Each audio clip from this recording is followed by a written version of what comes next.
வணக்கம். இலவச ரேஷன் திட்டத்துக்கு கீழே நிறைய மோசடிகள் போயிட்டு இருக்கு. இதனால ரேஷன் கார்டுகளை ரத்து செஞ்சுட்டு இருக்காங்க.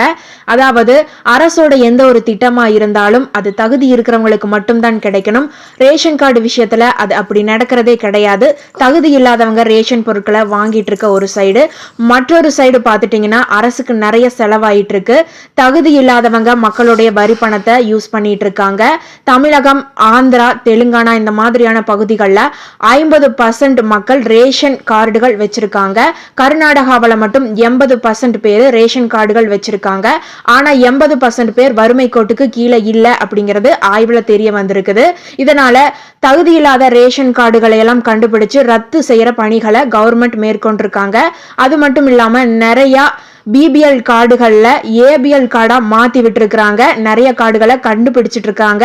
இந்த ஒரு தகவல் உங்களுக்கு பயனுள்ளதா இருந்தா மறக்காம இந்த ஷார்ட்டை லைக் பண்ணிக்கங்க. நன்றி.